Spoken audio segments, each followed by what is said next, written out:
मारूफ सनतकार है आरिफ हबीब साहब, उन्होंने समाज से खुसूसी गुफ्तगू की है, वो आपको सुनवाते हैं और फिर इसी टैक्सी गुफ्तगू को आगे बढ़ाएंगे। नहीं होगी जब तक कि ये टैक्स रेट रेशनलाइज नहीं होंगे, एनर्जी प्राइसेस ठीक नहीं होंगी, इंटरेस्ट रेट जो है और सही ठीक नहीं होंगे, तो वो बिज़नेस कम्युनिटी डिमांड करती है कि इन चीज़ों को आप ठीक करें। और अभी गवर्नमेंट भी इसको रियलाइज़ करती है कि ये हायर साइड पे आपने जो SIFC के कोऑर्डिनेटर को भी प्रेस में सुना कि उन्होंने ये बात भी कही कि अगर ये ऐसे रेट रहे तो पाकिस्तान में इन्वेस्टमेंट नहीं आ सकेगी। जब भी ये बिज़नेस ग्रुप की मीटिंग जो है वो प्राइम मिनिस्टर या उनकी टीम से होती है, तो दोनों तरफ से ये बात जो है वो उठती है कि हमारे मुल्क के अंदर एनर्जी प्राइसेस ज़्यादा हैं, हमारे मुल्क के अंदर इंटरेस्ट रेट ज़्यादा है, हमारे मुल्क में टैक्स रेट ज़्यादा है। तो वो ये एग्री करते हैं कि ये टैक्स रेट्स को कम होना चाहिए, बट वो कहते हैं कि चूँकि हम IMF प्रोग्राम में हैं तो हमारे पास स्पेस जो है वो नहीं मिलता है, तो हम वो चीज़ नहीं कर पाते। लास्ट ईयर भी वो ये प्रॉमिस करते थे कि जैसे ही हमें स्पेस मिला तो हम इन चीज़ों को कम करेंगे, यानी सुपर टैक्स को कम करेंगे। मेरी अभी बात हो रही थी एक बहुत ही सीनियर डिसीजन मेकर से हुकूमत के, तो वो तो बहुत ही कॉन्फिडेंट थे। उन्होंने कहा कि हम IMF के साथ जो है वो अब इंगेज हो रहे हैं और हम ये चाहते हैं कि पाकिस्तान में कॉर्पोरेट टैक्स रेट 27% हो, हम ये चाहते हैं कि सुपर टैक्स ना हो, हम चाहते हैं कि इंटर कॉर्पोरेट डिविडेंड टैक्स जो है वो नहीं होना चाहिए, और इस पर हम कोशिश करेंगे कि IMF को हम कन्विंस करें। और वो किस तरह पॉसिबल होगा, उन्होंने कहा कि ये जो हमारा बजट डेफिसिट है उसको अब हम 8% से 3.9% पे ले आएँ, तो उसमें अगर हम थोड़ी सी जो है वो गुंजाइश पैदा करेंगे तो हमारे पास जो है 1 से 1.2 ट्रिलियन जो है वो की गुंजाइश बनेगी। तो 1.2 ट्रिलियन ये अगर हमको गुंजाइश हुई तो ये जो हम बातें वो करते हैं टैक्सेस कम करने की, तो वो बोला वो पॉसिबल होगा। और उस पर वो ये कह रहे हैं कि हमने जो मॉडल बनाया है उस मॉडल में ये जो हम गिव अप करेंगे 1.2 या 1 ट्रिलियन, इससे जो एक्टिविटी तो बढ़ेगी, जॉब्स वगैरह और ये सब बढ़ेंगे, लेकिन ये जो लॉस ऑफ इनकम है वो 3 साल में रिकवर हो जाएगा, क्योंकि उससे इकोनॉमिक एक्टिविटी बढ़ेगी। तो एक्टिविटी बढ़ेगी तो कम रेट पर भी उनको बेटर रेवेन्यू जो है वो हासिल होगा। तो इस बेस पर मैं उम्मीद करता हूँ कि अगले बजट में जो है ये ज़रूर इस चीज़ पर जो है वो काम होगा और वो IMF को कन्विंस करने की पोजीशन में होंगे। ये चीज़ें बहुत सीरियस क्वार्टर में डिस्कस हो रही हैं, सीरियस क्वार्टर में डिस्कस हो रही हैं। एहसन साहब, मैं वापस आपकी जानिब आऊँगा। आरिफ हबीब साहब की गुफ्तगू आप सुन रहे थे, उन्होंने भी ये बताया कि हुकूमत IMF को इंडस्ट्री पर टैक्स बोझ कम करने के लिए कायल कर रही है, अब जिसके लिए फिर बजट खसारा कम करने से जो फिस्कल स्पेस है वो बनाई जाएगी। लेकिन सवाल फिर यही आता है एहसन साहब कि क्या हुकूमत इंडस्ट्री को फैसिलिटेट करने में कामयाब हो सकती है, क्योंकि इस वक्त हम तमाम पॉलिसियाँ IMF के कहने पर ही बना जा रही हैं इस वक्त।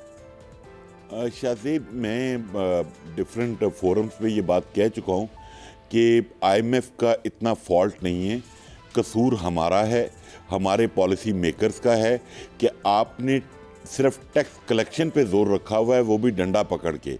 और जब तक आप टैक्स बेस नहीं बढ़ाएंगे आपका रेवेन्यू नहीं बढ़ेगा।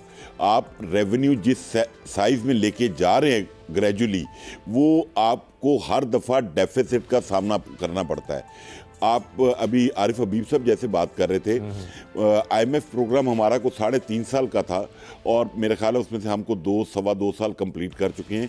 तो ये जो बजट है इसमें मेरे ख्याल है गवर्नमेंट के पास स्पेस निकलेगी कि वो थोड़ा सा क्रीज से बाहर निकल के प्ले कर पाए। बट उसके लिए मैं ये समझता हूँ कि गवर्नमेंट को एक्सपर्ट्स को ऑन बोर्ड करना चाहिए। ये जो IRS इनकम टैक्स ऑफिसर्स का माइंडसेट है, जस्ट टू कलेक्शन और just to generate the revenue, इससे आपको बाहर निकलना पड़ेगा। क्योंकि जब तक आप लोगों को ऑन बोर्ड नहीं करेंगे, अपनी टैक्स की परसेंटेजेस को कम नहीं करेंगे, तब तक आप अपना ग्रोथ रेट को अचीव नहीं कर पाएंगे, तब तक आप FDI को अट्रैक्ट नहीं कर पाएंगे। मतलब अभी रिसेंटली आपने भी मीडिया में देखा होगा, जो आरिफ हबीब साहब कह रहे हैं या अब लोगों ने ज़्यादा ब्लंटली कहना शुरू कर दिया, जब SIFC के नेशनल कोऑर्डिनेटर जनरल सरफराज ने भी मतलब हाईलाइट की चीज़ कि जिस टैक्सेशन की परसेंटेज आपने रखी हुई है, इसके ऊपर तो कोई इन्वेस्टमेंट नहीं करेगा। तो मेरा ख्याल है जब एक लेफ्टिनेंट जनरल मुल्क का कह रहा है और एक बड़े अदारे का सरबराह कह रहा है, तो अभी तक तो इस पे डिसीजन हो जाना चाहिए था। और मैं एक और चीज़ बताऊं शाहजेब, क्योंकि मैं चीज़ों को देखता हूं बड़ी बारीकी से, इसमें कोई 50% ऐसे इश्यूज हैं जो एडमिनिस्ट्रेटिव इश्यूज हैं जिनका आईएमएफ भी आपको सपोर्ट करता है। लाइक आपने जैसे लेट फाइलर का ड्रामा रखा हुआ है, उसके बाद आप जो लोगों का विदहोल्डिंग टैक्स कलेक्ट करते हैं वो रिफंड नहीं करते आप। बिल्कुल ऐसा साहब, इसी तरफ आ जाते हैं। मैं चाहता हूं कि आज हम प्रोग्राम में इस पर, क्योंकि आपकी गहरी नज़र है, हम इसको थोड़ा समझ भी सकें। एफडीआई को हमने अट्रैक्ट करना है तो फिर हमें क्या करना होगा, एक तो ये बात हो रही है, लेकिन साथ में हमें इस हवाले से बताएं कि एक रजिस्टर्ड बिजनेस को साल के आखिर में इनकम या फिर जो कॉर्पोरेट टैक्स का आप जिक्र कर रहे हैं वो किस बुनियाद पर अदा करना पड़ता है। फिर जब हम बिजनेस की बात करते हैं तो बिजनेस पर सेल्स टैक्स लाजमी है या ये सेक्टर के हिसाब से मुख्तलिफ होता है? जरा आप एक्सप्लेन भी कीजिए इसको। शायद बेसिकली जीएसटी तो आपका तब पे होगा जब आप मैन्युफैक्चरिंग में हैं, सप्लाईज में हैं, तो आप पे एप्लीकेबल है। और अगर आप वैसे को अदर को बिजनेसेस कर रहे हैं तो उसमें तो फिर आपका कॉर्पोरेट टैक्स है और उसके डिफरेंट स्लैब बने हुए हैं, 6 लाख से 12 लाख तक, 12 लाख से 20 लाख तक, और ये कुछ 56 लाख रुपए तक के स्लैब्स हैं और इनके ऊपर डिफरेंट स्लैब्स हैं। और अगर आप 56 लाख को क्रॉस करते हैं तो फिर आपके ऊपर सुपर टैक्स एप्लीकेबल हो जाता है।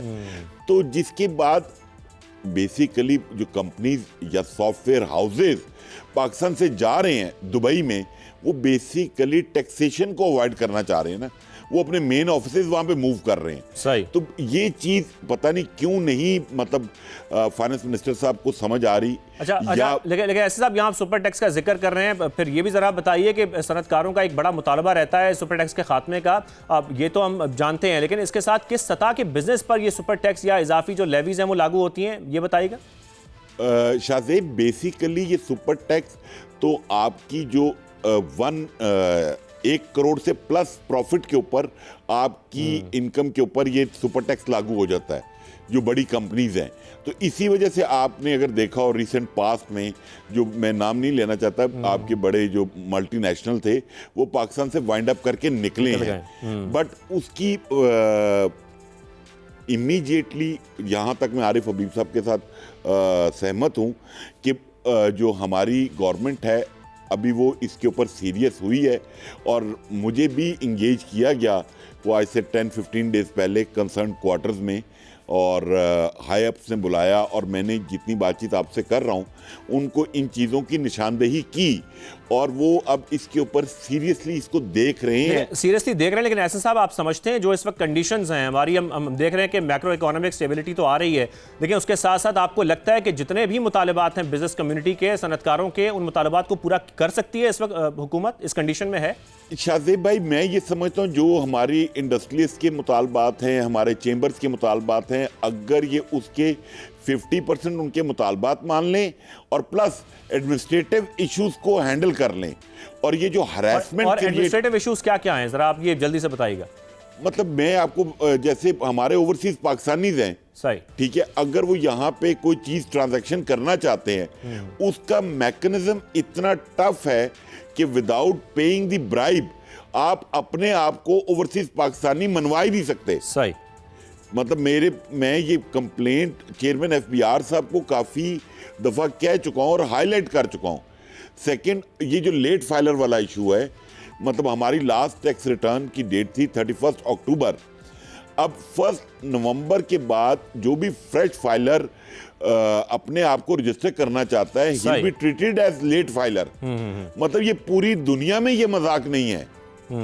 बिल्कुल। इसके साथ साथ कंप्लायंस के इश्यूज अलग हैं, फिर ऑडिट के इश्यूज हैं, फिर इसके साथ साथ जैसे कि आप बात भी कर रहे हैं जो रिटर्न फाइलिंग है उसका बहुत बड़ा प्रॉब्लम है। ऐसे साहब, बहुत शुक्रिया आपने शो में हमें ज्वाइन किया और उम्मीद करते हैं हम हुकूमत जिस तरीके से संजीदगी का इजहार कर रही है इस वक्त, इसी तरीके से ये मसाइल हल भी हो सकेंगे। इजाज़त दीजिए इकोनॉमी मैटर अहमद को। अल्लाह हाफिज़।